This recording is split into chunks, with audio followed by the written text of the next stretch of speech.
എല്ലാ പ്രിയപ്പെട്ട കൂട്ടുകാർക്കും സ്മിതൂസ് വേൾഡിൻ്റെ പുതിയ വീഡിയോയിലേക്ക് സ്വാഗതം. ഇന്ന് നമുക്ക് വളരെ എളുപ്പം തയ്യാറാക്കാവുന്നതുമായിട്ടുള്ള ഒരു സാലഡ് റെസിപ്പി കേട്ടോ.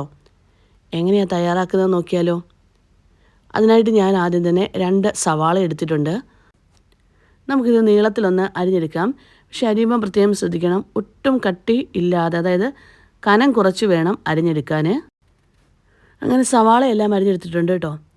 ഇനി നമുക്ക് എടുക്കാനുള്ളത് ക്യാരറ്റാണ്.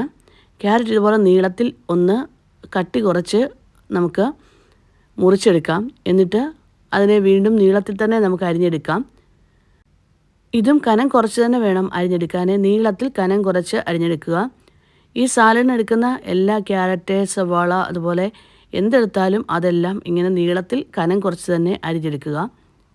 ഇനി നമുക്ക് അടുത്തായിട്ട് വേണ്ടത് നല്ലൊരു പച്ചമാങ്ങ കേട്ടോ. അധികം പൊടിയില്ലാത്ത നല്ലൊരു പച്ചമാങ്ങ വേണം. അതും ഇങ്ങനെ നീളത്തിൽ ഞാൻ കനം കുറച്ച് തന്നെ അരിഞ്ഞെടുക്കുന്നുണ്ട്. അങ്ങനെ മാങ്ങായും എല്ലാം അരിഞ്ഞെടുത്തിട്ടുണ്ട് കേട്ടോ.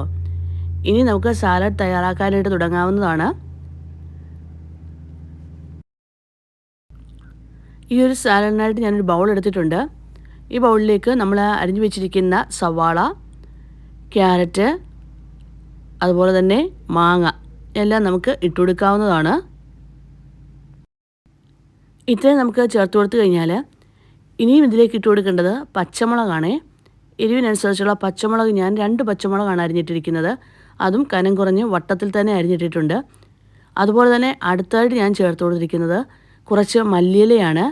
മല്ലിയിലയും ചെറുതായി അരിഞ്ഞത് ചേർത്ത് കൊടുത്തിട്ടുണ്ട്. ഇനി നമുക്ക് കുറച്ച് കറിവേപ്പിലയും കൂടി ഇട്ട് കൊടുക്കാവുന്നതാണ്. അതുപോലെ തന്നെ ഈ സാലഡിനകത്ത് കുക്കുംബറൊക്കെ വേണമെങ്കിലും നമുക്ക് ഇട്ട് കൊടുക്കാം കേട്ടോ. അതൊക്കെ നമുക്ക് വേണ്ടുന്ന വെജിറ്റബിൾസൊക്കെ ക്യാപ്സിക്കം, കുക്കുംബർ ഇങ്ങനെയുള്ളതൊക്കെ ഇഷ്ടമാണെങ്കിൽ ഇട്ട് കൊടുക്കാവുന്നതാണ്. ഞാനിപ്പം ഇതിലേക്ക് 1 തണ്ട് കറിവേപ്പില, അതും ഒന്ന് ചെറുതാക്കി ഇട്ട് കൊടുത്തിട്ടുണ്ട് കേട്ടോ. ഇനി നമുക്ക് സാലഡിലേക്ക് ആവശ്യത്തിന് ഉപ്പ് ചേർത്ത് കൊടുക്കാം. സാലഡിലേക്ക് ഇനി നമുക്ക് 2 ടീസ്പൂൺ തേൻ ചേർത്ത് കൊടുക്കണേ. തേൻ ഇതിനകത്ത് ചേർത്ത് കൊടുക്കാൻ മറക്കുകയും ചെയ്യരുത്. തേൻ വളരെ ഇമ്പോർട്ടൻ്റ് ആണ്.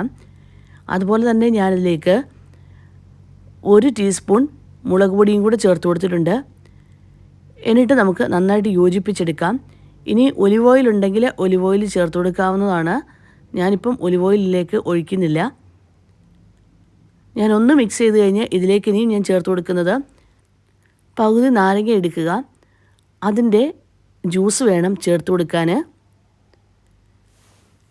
എന്നിട്ടിനിയും കൈവച്ച് നല്ലതായിട്ട് യോജിപ്പിച്ചെടുക്കണം കേട്ടോ. ഈ ഒരു മിക്സിങ് വളരെ ഇമ്പോർട്ടൻ്റ് ആണ്. കൈവച്ച് നന്നായിട്ടൊന്ന് യോജിപ്പിച്ചെടുക്കുക. ഉപ്പുണ്ടോ നോക്കണം. ഉപ്പ് കുറവാണെങ്കിൽ കുറച്ച് ഉപ്പൂടെ ചേർത്ത് കൊടുക്കുക. അതുപോലെ തന്നെ തേന് 1 ടീസ്പൂണൂടെ വേണമെങ്കിൽ നമുക്ക് ചേർത്ത് കൊടുക്കാം കേട്ടോ. അതൊക്കെ നമ്മുടെ ഇഷ്ടങ്ങളാണേ. ശരിക്കും പറഞ്ഞാൽ ഈ മധുരവും ഉപ്പും പുളിയും എല്ലാം കൂടെ ചേർന്ന് വളരെ ടേസ്റ്റി ആയിട്ടുള്ള ഒരു സാലഡ് റെസിപ്പി തന്നെയാണ്. വളരെ ടേസ്റ്റി ആയിട്ടുള്ള സാലഡ് റെസിപ്പി ഇന്ന് തന്നെ തയ്യാറാക്കിയോളൂ. വെജിറ്റബിൾസ് എടുക്കുമ്പം പ്രത്യേകം ശ്രദ്ധിക്കേണ്ടത് കനം കുറച്ച് അരിഞ്ഞെടുക്കുക. തേൻ ചേർക്കാൻ മറക്കരുത്. ഇന്നത്തെ എൻ്റെ ഒരു സാലഡ് റെസിപ്പി എല്ലാവർക്കും ഇഷ്ടമായെങ്കിൽ ഒന്ന് ലൈക്ക് ചെയ്യാനും ഷെയർ ചെയ്യാനും സബ്സ്ക്രൈബ് ചെയ്യാനും കമൻറ്റ് ബോക്സിൽ കമൻറ്റ് ചെയ്യാനും മറക്കല്ലേ. Thank you for watching.